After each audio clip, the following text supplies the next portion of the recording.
Hello, everyone, and thank you for joining us today. My name is Sam Daniele, and I'm proud to introduce you to Climate Cafe South Brooklyn, which is run through the Marine Park Young Adults Association, Inc., a nonprofit incorporated in the state of New York. I started this social club because Southern Brooklyn is a very suburban part of New York City, and it can be hard for people my age to make meaningful connections here. Our association was created to give young adults ages 18 to 35 a space to connect, collaborate, and build community. Over the past year, we've hosted karaoke nights, game nights, movie nights, and other casual meetups at a local coffee shop called Marine Park Coffee, along with live music events at local venues. These gatherings give young adults a chance to meet new people, form friendships, and have fun in a safe and welcoming space. At the same time, we've been building out our open community events like movie nights at the local historic Lot House and concerts featuring local bands that welcome neighbors of all ages. These events reflect the shift that we're making as an organization. We are switching our focus to becoming a 501c4 social welfare nonprofit with the IRS, which allows us to expand our mission beyond just young adult programming to include broader community work like Climate Cafe. Climate Cafe South Brooklyn is open to everyone.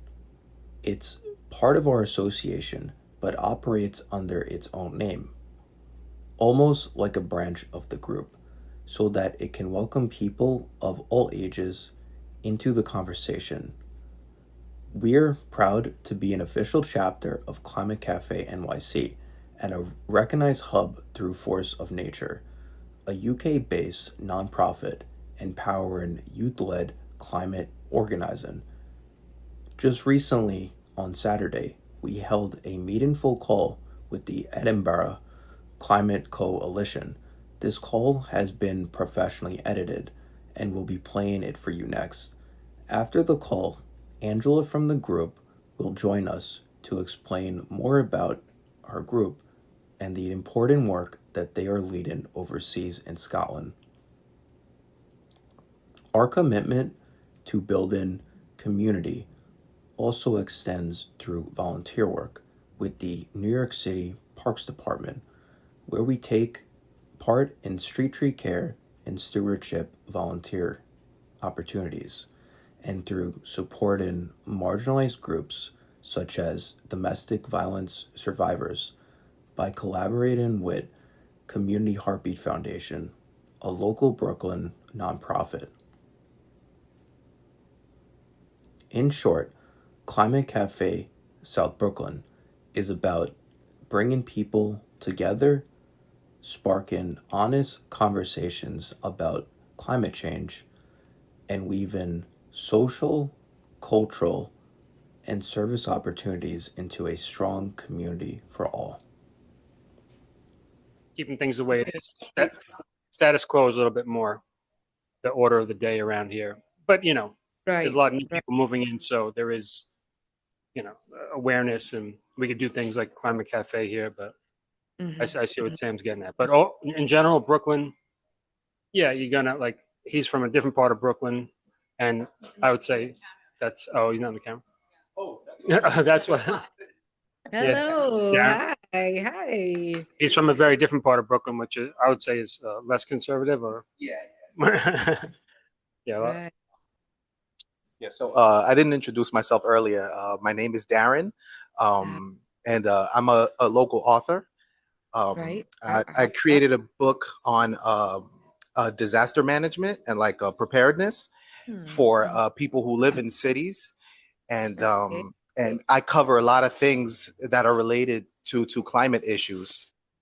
And Right. so I want to kind of like delve deep into preventative measures as far as Mhm. dealing with climate issues. So I definitely want to dig my feet in these type of things. So that's why I got Mhm. involved. Yeah, and you want to be active with it. Absolutely. Yeah.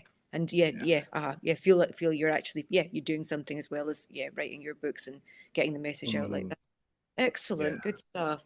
And you're from the right side of Brooklyn because you're more the more. Yeah, yeah, I know Brooklyn really well, so I understand that there's pockets of like very liberals and pretty much conservatives. But what I Yeah. wanted to say was that I think that like with something like preparedness, that I think something like that can be a bridge between Mhm. people who associate with trying to um, just I'm sorry, like approach climate change, and then more conservative leaning people who tend to be on the preparedness side. Yes, So yes. like if we could bring those two ideas together in a way, I think that like the politics and what people think climate change is Hmm. or isn't, Hmm. um that doesn't have to be the title. Like, it could just be Yeah. something more cohesive. And Hmm. so Hmm. yeah, that's just my idea. Yeah, that's right, because nobody can argue with floods and storms. They can maybe argue with, and you go, right, well, we need to get plans to, protect us from all of this stuff. And that might include mitigating as well. So yeah, sort of draw them in through that route. Yeah, absolutely. To go, well, let's look at the possible causes of this.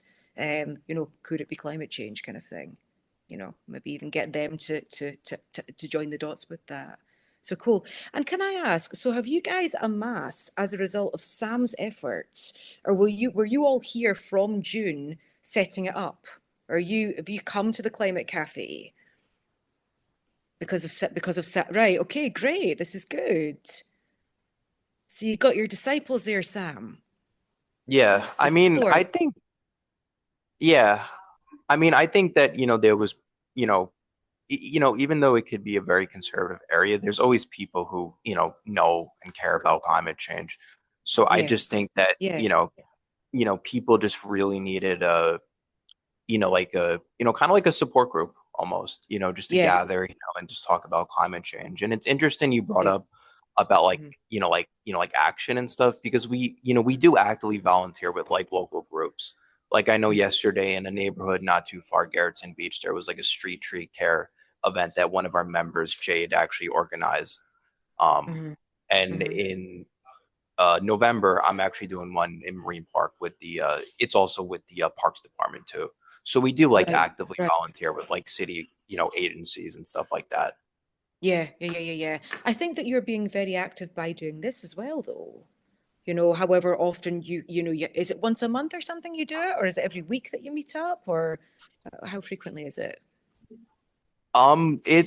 It's been about like every month. I know our first one was in June, and then we had one in August, and then our next one is going to be this month. Okay, But right. my goal is to actually do it once a month because I don't know if you've heard of a Force of Nature nonprofit. No, don't think so. Oh, No. okay. So I think I know they're based in the UK, but they're basically like a collective of like young people. Um, Mhm. and they're actually going to Mhm. be giving us a grant for the Climate Cafe South Brooklyn program. So from that, Excellent. my goal is to actually do a Climate Cafe once a month from now until Right. next October. That's brilliant. God. So they're UK based, but people from all over the world can bid into the fund. Yeah, because they have a Excellent. program. It was called Becoming a Force of Nature, and it was basically Okay. like it was like I think it was like 3 weeks or so, and people it was like on like Zoom, you know, and Hmm. Hmm. people from all over the world gathered and talk about how climate affects them, even America, Europe, even like Africa too. Uh-huh. It was honestly great. Excellent. All young people. Okay, brilliant. God, that must have been very inspiring. Because part of our aim, it was one of our members that brought up when, and yeah, forgive me for being slightly political here, but when Trump was elected again, was to say, could we join up with an American climate group and just give a little bit of hope and support, that kind of thing. But I want to take away from the patronizing thing because it's also giving us hope and support because we see what's happening over there, but we also see what's happening here too.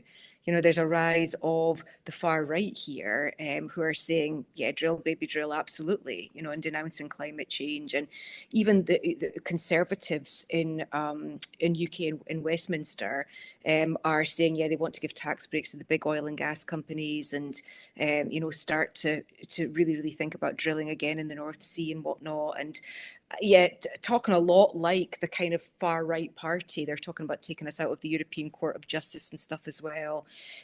So we're kind of fearing about that too, to see what on earth is going to happen in the next election.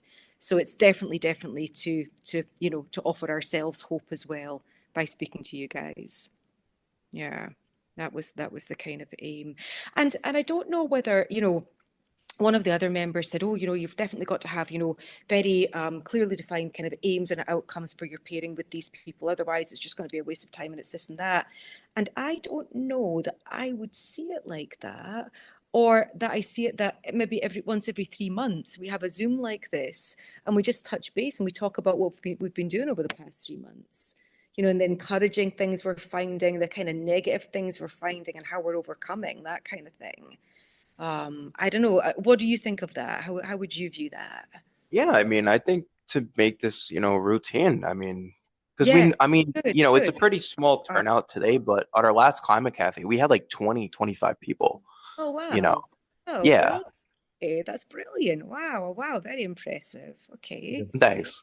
Yeah, good. So yeah, if we could make this a routine, yeah, our members would really be into that for sure. Good. We can maybe have one just before Christmas. Yeah. We can have like the Yuletide stuff all up. Show us your Yeah. Christmas. Yeah, yeah. Pete, do you want to come in? Yeah, I was just gonna say, I think, yeah, if we kind of publicize this a little bit more widely, we would draw in more people would be keen to come, I Yeah, think. yeah. Would it be useful if I said something about the Climate Cafe bit of what we do? Yeah. Yeah, I'm sitting in my bedroom in Portobello, which is the kind of seaside bit of Edinburgh, looking out over the sea, in fact. And we do the Climate Cafe on the promenade, which is about a mile and a half long. And there's two reasons why we do that, I think. One is um, that it's these days one of the busiest places in Edinburgh. It was a kind of back in the 19th century and the early part of the 20th century, it was the place where people in Scotland went to kind of have summer holidays, go in the sea, play on the beach, all that kind of stuff. And then it went into terminal decline for a long time as people started going on holidays abroad and so on. But in the last 10 or 15 years, it's really come back, and now local people really use the beach and the sea and so on a lot. But actually, it's also somewhere where visitors to Edinburgh come as well. So as long as the weather's not really, really bad, if you do a climate cafe on the beach, you get literally thousands of people pass you in the 2 or 3 hours that we do it usually. So we're often quite busy. We meet lots of interesting people, and because we do it very regularly, we normally do it. We've been doing it every week for about 3 years, I think now. People know we're there and actually come by to have a chat, to tell us things, and so on. I think the other thing that helps with that is that we did have a kind of history because um, the this bit of Scotland is underneath our feet was the coal that kind of fueled the industrial revolution in Scotland. I mean, we're sitting on top of still a very large amount of coal, and the coal seams go out underneath from the land and out then underneath the sea. And back just 10 years ago, one of the schemes that the British government and the oil industry dreamed up was a technique of drilling down into the coal seams under the sea, setting fire to them, and using the kind of the burning of the coal seams without much oxygen as a means of making the kind of gas that used to be used for city gas. It's sometimes called syngas, and then they wanted to feed that into the domestic heating gas heating supply. It was a very, very bad idea. Nobody in the world knows how to put fires out once they've uh, started burning in deep under the ground coal mines. And but although we all got glossy publicity brochures through our letterboxes showing us how the fires would burn, and then politely, when they reached the beach, they would somehow stop and not carry on under people's houses, which actually they would have done. Um, so we so back in 2015, we launched a campaign to stop it, and it was quite inspiring because we got lots and lots of people, both locally and nationally and internationally, involved. And we were due to just upriver from where we are. There's the big fourth, what was the only big fourth road bridge. There's now two road bridges, and we were organising an event called Hands Across the Forth as a kind of symbolic thing to show only. So it's what, 2.25 miles long, I think, the bridge. So we needed several thousand people to be able to link arms across the bridge. Um, and the day before the actual event, the Scottish government caved in and said that although they didn't have all the responsibility for it, it was the central Westminster government in London that had the final say. They would make it impossible for the gas to be brought ashore, because they could actually stop there being any infrastructure facilities on shore. And so instead, we had a party on the bridge rather than a kind of protest, and about 5 or 6 thousand people came up. We actually managed to span the distance, kind of like a double line across the bridge rather than a single one, and that kind of marked this part of Edinburgh. There's lots and lots of people who kind of got engaged in climate activity, and I think in some ways the Climate Cafe success has been a kind of growth out of that. It's the same people that were involved in the campaign, and so that, that's been kind of where we came from, and I didn't know that, Pete. This is an education for me. right. There you Okay. go. This predates my time with the group guys, Yeah, and that's fracking, which you will know in the States. yeah, Yeah, yeah. yeah, All lots right. of Yeah, controversy yeah, about not it. exactly. Yeah, we Was ended it up. right? Okay, It's not exactly fracking, but we ended right. up to call it fracking because people understood it best in that way. But I mean, it's called unconventional gas extraction, I think. Uh, Right.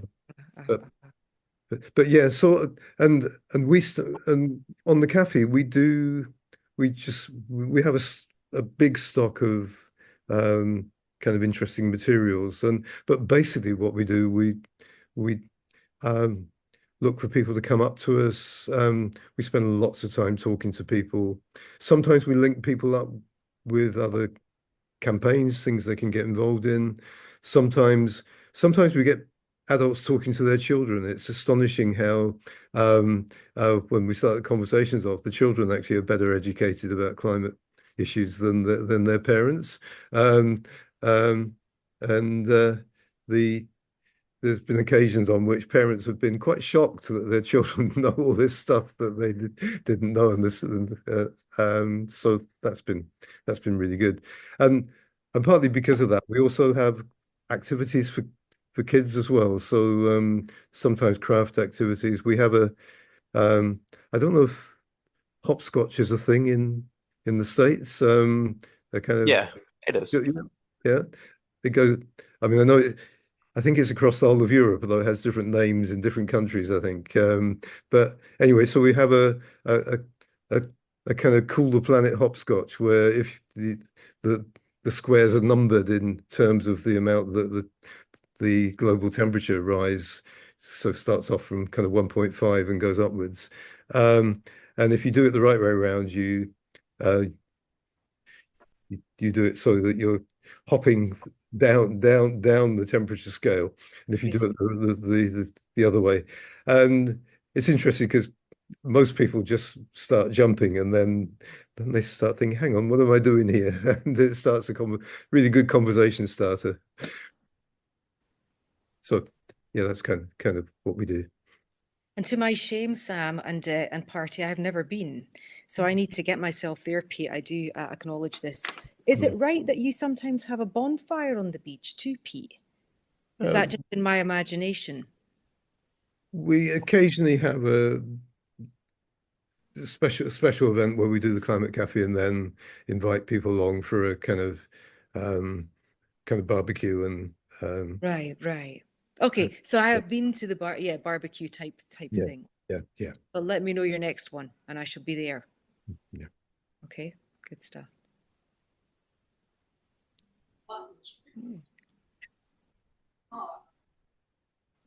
I'm very impressed because one of the reasons I try to bring my kids to this assemble because my daughter's age here is the one that who will suffer, more. They will experience more about the climate change. So I want to bring them.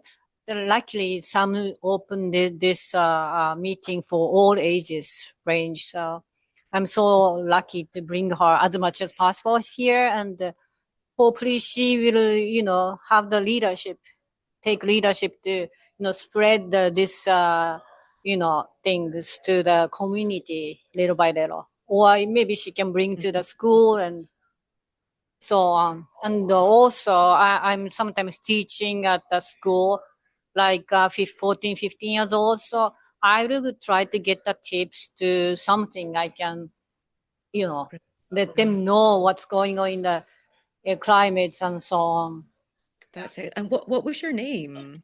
June, I introduced myself before. Sorry. Oh, sorry. Right. Okay. Nice to meet you. I'm so glad That's good. It's good. It's get to connect the other side of the world. I'm so excited to see. Yeah, me too. Me too. Like I say, awestruck about it. Yes. That's good. That's good that you have the platform of teaching, actually. That's really important and really important that you are educating people properly about it.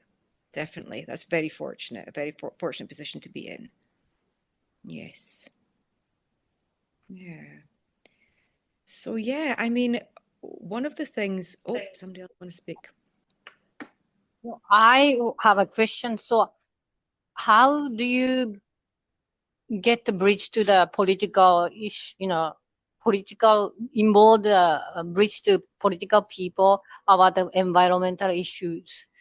Could you, do you have any connection or how do you find? Yeah. Well, we in Scotland we have the Scottish Parliament, so we don't just have Westminster and London. We actually have the Scottish Parliament, and it's based that the Parliament is based in Edinburgh. So living in Edinburgh, I actually feel quite close to the politics here. And you will pass, the MSPs, the members of the Scottish Parliament, on the street sometimes. So they're quite. They feel quite close and not terribly out of reach. But there's quite a lot of stuff is sort of organised. So recently, Friends of the Earth Scotland organised a mass MSP lobby at the Parliament. So I went along to that and spoke to a couple of the MSPs. But the trouble was, it was those that are kind of, sort of into climate issues already and quite motivated and, have got answers about it, not the ones which are not. So we're going to come together as a group and go, well, what are we going to do with the ones that are not? And we've decided we're going to put together a template letter, and then spread it around the members and kind of target particular parties that are, sort of less inclined to attend. I do remember one of the pieces of advice at that event was to try and target the ministers, so not just the MSPs, but the people that actually hold, ministerial duties within the Parliament. These are the people that can't ignore your letters and have got to respond and got to engage with you.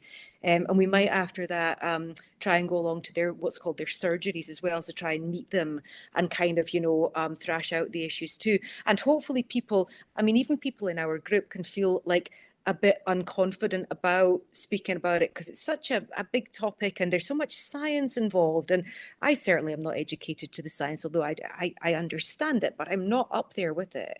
So having that template there of, the points and things can then provide a format for people to actually use and do that.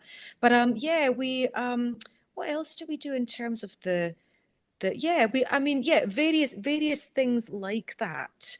And yeah, we ran a stunt last year. So what happened was the SNP were in power and they were in a coalition with the Green Party. And we had a new leader with the SNP, a guy called Hamza Yousaf. And it became apparent that we weren't anywhere near meeting our 2030 climate targets. And I was working in Scotland in climate change at the time when the climate change bill was set, and we had the most ambitious climate change targets anywhere in the world. And I was so proud, and I used to say that at the beginning of my presentations, it made me so proud to be Scottish, to work towards achieving these. But it was like, oh God, we're not actually going to achieve them despite all our efforts and things. So instead of trying to address that, they decided in their wisdom that they were just going to scrap the targets. So we're going, is that legal? These things are legislation. Can you just scrap them like that? And it actually led to Hamza Yousaf's resignation and then the breakdown of the coalition, the Greens saying that they couldn't work with them anymore. So we did various things with that, one of which was a stunt at the SNP party conference last year. One of our members used to teach the now First Minister, John Swinney. So she remembers him fondly, but she dressed up in kind of a mortarboard and a robe, and we had a big kind of plaque out that said, it was sort of lines for John Swinney: I must not scrap 2030 climate targets. I must not scrap 2030. I must not flout on my climate change agreements. That kind of thing. And we got press there and lots of photography, etc., and people's attention as they were going into the conference, etc. So kind of imaginative stuff like that we do as well. So maybe she remembers him less fondly now. I don't know, but yeah. Actually, Andrew, the other thing we did was the leaflet as well, wasn't it? Yes. I could actually share that on the screen. Please do. Yeah.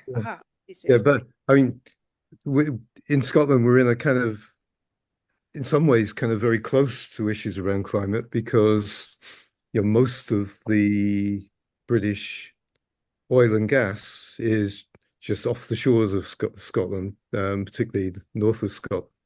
And it has been a part of people's political life. And back in the 70s, a long time ago now, 50 years ago, the party that is now the governing party in Scotland, ran a big campaign saying it's Scotland's oil because most of the benefits of the oil was going south to London, and produced a leaflet. And we, things have moved on a lot, and so we produced a leaflet that's modelled on the leaflet they produced then, as a way of when they scrap their climate targets. And if I can, I'll share it with you so you can just see it. I don't know if you can see that. It probably, Yes, we could. I should make it a little bit smaller perhaps because it's not really fitting on the screen very well. Yeah. Where's it gone?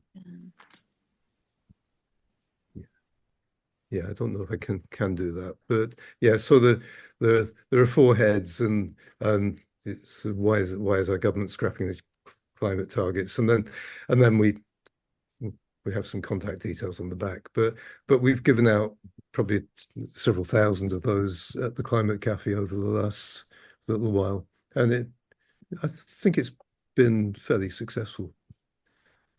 Yeah, and also these are the cutouts that I was talking about. So we've actually made these into kind of big, sort of head-size cutouts. So instead of the AI generated images that you see here, it's actually people will stand and have their pictures taken with the strapline. It's his planet, it's our land, it's the other two boxes, and people absolutely love that. We've got hundreds of these pictures, and then we say, do you mind if we put them on Facebook? Oh, please do, and send me them, and this kind of thing. So again, something that's really inventive and really imaginative, that's cool to be part of. So we don't mind sending you, any of this stuff that we do to give you kind of a flavor. Yes, please do. Yeah, I will do. I'm kind of swamped at the minute, but yeah, I'll find the time to do that this week sometime, Sam. Yeah, absolutely. Okay. Send leaflets. If I can, I don't know whether I've actually got the 1970s version of that. Pete, do you have the 1970s leaflet? It's actually on. I've got it a very small version. I think it's put Oh, down. it's on the back, isn't it? Because we Oh, said what based oh on. yeah, it's really small. I don't know. I'm just wondering if I can. Yeah, I don't think I can make it. I do some zooming. Yeah, Mm, one more time. I'll just zoom a little bit more, and then just yeah. okay. And so I'll just share again quickly, and hopefully you might see it. Yeah, you will see it on the back of the leaflet anyway, Sam and guys. Okay. Yeah, so it's still quite small, but you see Mm. there's the old leaflet. It was his oil and her oil at that time. Yeah, so we made sure to put in about fuel poverty and renewables and active transport and public transport, this kind of thing. You know, all the four big issues really, or the biggest issues that we thought of. To do with why we should be moving completely away from fossil fuels. And what's interesting with our landscape is that when Nicola Sturgeon, she was our old first minister, when she was at the helm, she was very much ramping up renewables, but ramping down fossil fuels. And now we have this new leader. He's not really doing that. Yeah, they're ramping up renewables, but the fossil fuels are staying the same. So we're trying to say, look, you need to be getting rid of those. We need to be keeping, holding to that promise. Absolutely. So we'll maybe wrap up now because Pete and I were both saying we've got various things on and it's kind of getting to Sunday evening and things like that. But I kind of wanted to finish by saying that it would be my absolute dream. I know that transatlantic flights are not the best thing for climate change, but I and maybe some of the members would love to come and visit some of you guys one day, and maybe the other way around. You could come to Portobello kind of thing and come have a beach holiday in the summertime.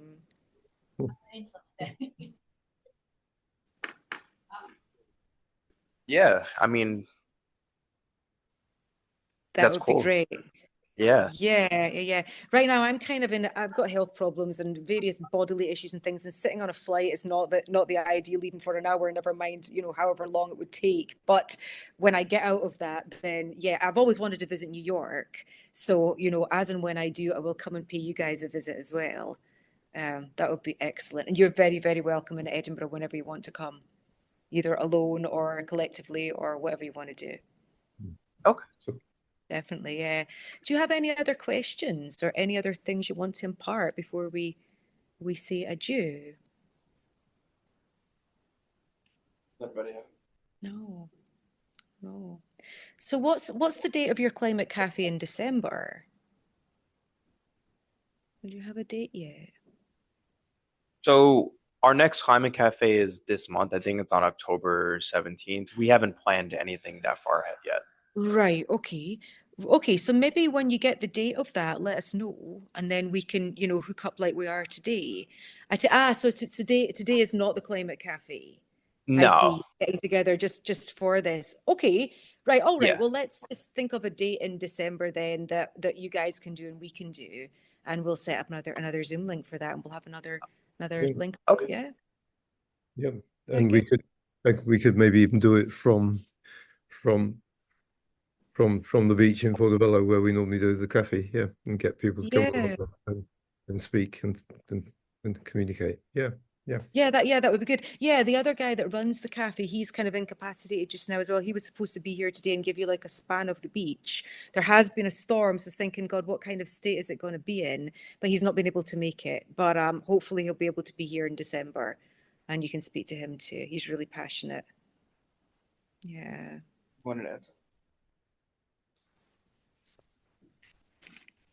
Hi again. Hello. I'm Yoko, and I assume myself. I'm very optimistic, and Good. and I'm a housewife, so I'd like to keep my action to connect to my soul, and I wanna share what kind of like a detergent or what kind of home stuff would be good for our environment. So I'm always like creating fun videos on my YouTube Oh, to good. share. This would be good. This can be like a group activity or group action, stuff like that. So Okay. my English is quite limited, but I'd like to share Fine. something good and fun all over the world.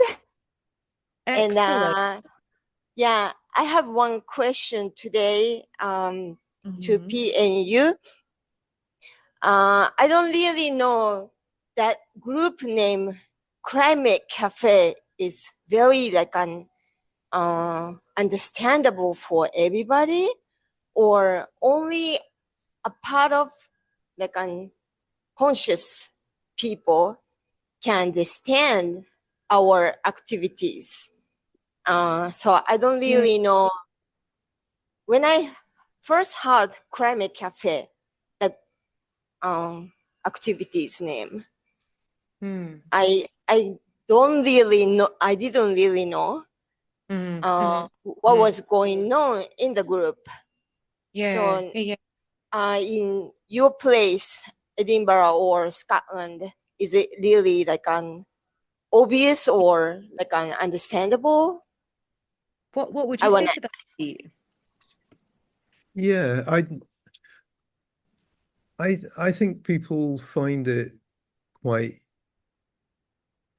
well, certainly when we're out doing it, people find it a very easy way to kind of get in touch with us. I mean, if we look more like a kind of political stall or something like that, I think we'd get a lot less people stopping. Although we call ourselves a cafe, we rarely have kind of some of the things that you might expect a cafe to have, coffee or cake or whatever, although sometimes we do. But that doesn't seem to be a problem. It's actually I think it does work, yeah. And there is, I think it's not the only climate cafe in Scotland by quite a long shot either. So people are becoming familiar with the idea, I think. Yeah, and I mean, I know that I'm versed with climate change stuff, but it's very, very familiar to me. And when I knew that we had one in Portobello, then I'm aware of the whole movement all across Scotland. And I didn't know that. I think that it was an international movement until Callum, the other guy that runs it, told me, and then said, "Oh, you can link up with these and this and that and the next thing." And then we saw you and thought, "Yeah, well, great, we'll link up with them if they'll have us," kind of thing. So yeah, that's good. And Yoko, I've got a question for you. Do you have an Instagram account where we could follow these videos and things? I do have YouTube channel. And right. Yeah, but not Instagram. I'm not active. Okay. Yeah. So what's your YouTube channel called? Taiyoko. You might have to spell that. Yeah. Right. T-A. T-A-I. A-I. T-A-I. Y-O. U-K-O. I believe. Okay, that's Taiyoko channel. I shall look that up, and I'll get our members to do it as well. Thank you. And we're on our most active channel is Facebook, so we're just Edinburgh Climate Coalition on Facebook. So if you'd like to look that up and follow us and stuff, then I'm gonna check. Okay, thank you. Lovely.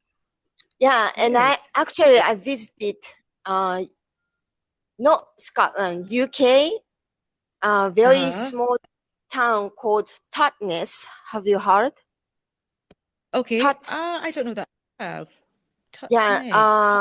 Which is the first transition town Oh, wow. in the Wow. world.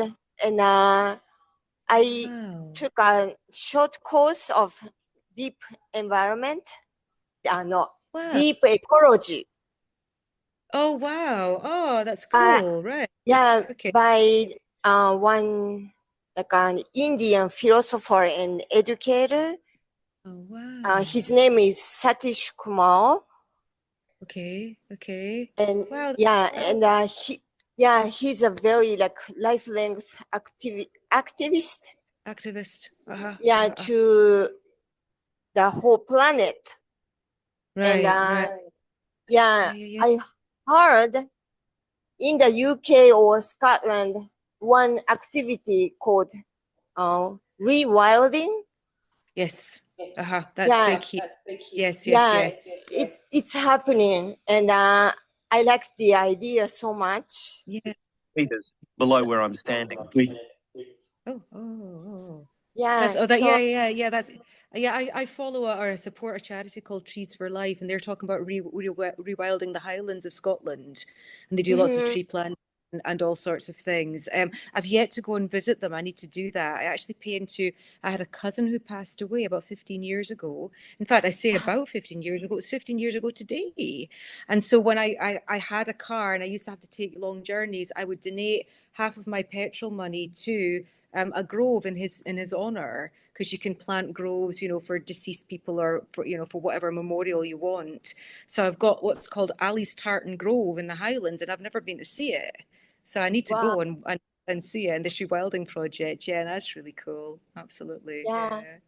yeah. So Oh, when we have constant meeting, I'd like to know like a new actions or okay, good examples.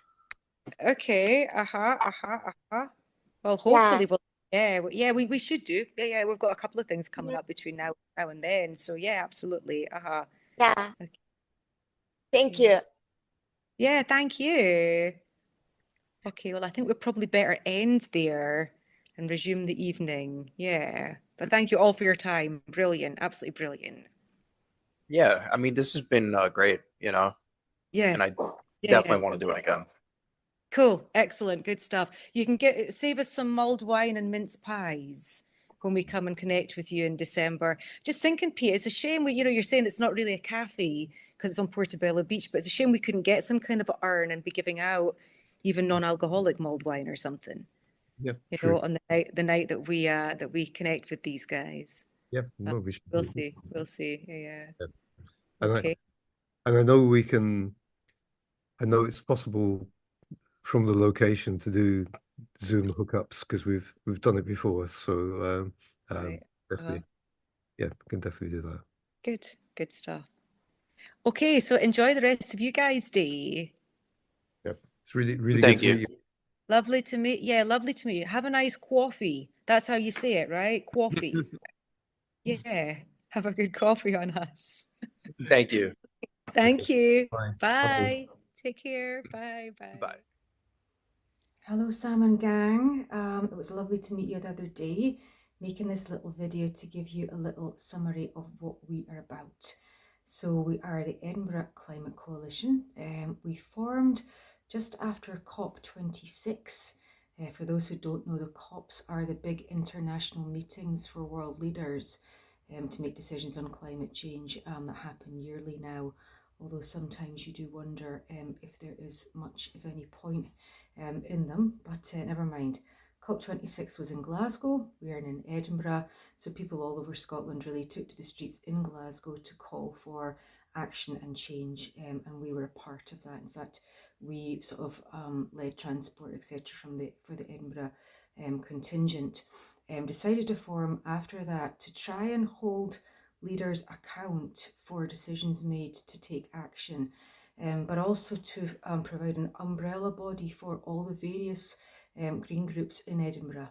And it functioned like that for a while, and we still kind of function like that. We've got members from Friends of the Earth Scotland and from Extinction Rebellion, but really the group that we are is more about that we are activists and we campaign about various things. And I said on Sunday, we were searching, to see, did we need a higher calling? And somebody said we shouldn't be so hard on ourselves, and I think that is absolutely fine. We're doers, we go out and speak to people, and we try and influence people on the subject of climate change. So we do this through a variety of means. We go out to the streets and do leafleting on various campaigns. We run stalls at festivals wherever we find them, usually in the summer. Actually, that happens all over Edinburgh and out with. We lobby our MPs in various ways, write to them. There's a mass MSP lobby recently. MPs are Member of Parliament and MSPs are members of the Scottish Parliament, so what we have in Scotland. And we host film screenings, etc. too. And it's in a variety of campaigns, topical things like fuel poverty, new gas power station and oil field that are planned off the coast of Scotland. And our ruling power, the Scottish National Party, or the SNP, very famously or infamously last year, scrapping our 2030 climate change targets, which we didn't think was legal, but went ahead anyway. So yes, very interesting stuff that we do and very rewarding, and actually we get really, really good chats with people. And you never think that all of these people were interested in climate change, cared so deeply about it and knew so much about it as well. But a lot of people actually do. So it's really good that we're out there. And of course, one of our members, or two of our members really, also run the Portobello Climate Cafe. So really glad that you have set one up in South Brooklyn, and really, really glad, delighted in fact that you would like to pair with us and offer a conjoined hope across the miles. So here's hoping that stretches into the far future. We do our meetings every 3 months, and we talk about things that are worthwhile, etc., and keep each other going. And you never know, perhaps at one point in the future actually meet. So yeah, just really great stuff. Okay, cheers, bye.